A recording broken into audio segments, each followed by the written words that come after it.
Makin ngawur aja ini Ustadz ini. Suaranya lantang, tegas, kayaknya benar omongannya. Ustadz, selumbar di mata orang bisa kamu lihat, kamu hapuskan selumbar di mata orang. Tapi balok di matamu sendiri, Ustadz, kamu tidak tahu. Kamu tidak bisa lihat balok di matamu sendiri. Tahu nggak? Taurat dan Injil itu, Taurat lah dulu saya katakan. Taurat itu ribuan tahun sebelum Al-Quran sudah ada. Di dalam Taurat itu ada nama Adam, nama Daud, nama Musa. Kok bisa ada nama itu di Al-Quran? Kisah Adam dengan kisah Adam di Al-Quran itu beda jauh. Tidak sama kisahnya. Daud juga tidak sama dengan Daud kisah di Al-Quranmu.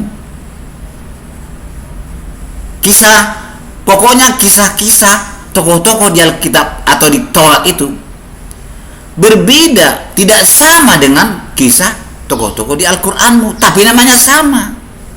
Artinya pasti oknum yang beda itu. Ini rumusnya Ustadz, biar kamu tahu. Saya ajari dulu kamu, Ustadz. Bisa saja nama sama, tapi kalau kisahnya beda, itu sudah pasti orang yang beda.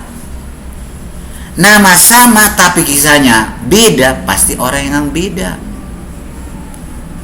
Bisa saja namanya beda tapi kisahnya sama, itu sudah pasti orang yang sama, oknum yang sama.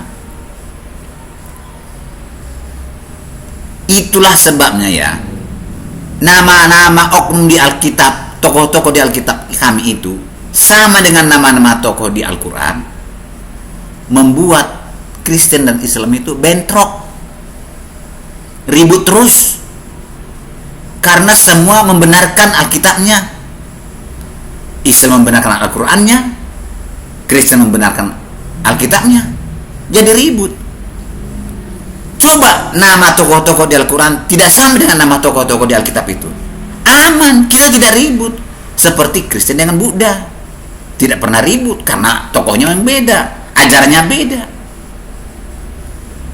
Jadi kamu tidak sadar, kamulah yang mencuri nama-nama tokoh di kitab orang Yahudi dan kitab orang Kristen itu, dimasukkan ke Al-Quran, padahal kisahnya beda, membuat ribut kan?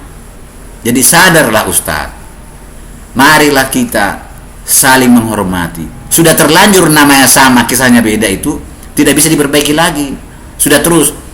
Marilah kita mempelajari Alkitab kita sendiri, pelajari Al-Quranmu sendiri, supaya jangan ribut. Kamu tidak tahu kayaknya Al-Qurannya, selalu Alkitab kami yang kamu bahas-bahas, kamu komentari terus. Kadang-kadang kamu katakan Alkitab kami palsu, tidak dapat dipercaya, bohong. Tapi kamu gunakan juga Alkitab kami itu menjadi pembuktian kebenaran Al-Quranmu. Orang yang bagaimana Ustaz seperti ini? Apa kamu gak ingat apa yang kamu ceramahkan? Ceramahmu jadi ngawur, banyak rusak, banyak kosong. Tapi herannya orang suka mendengar karena kamu lantang, lancar berbicara, tidak ada macet-macet seperti saya.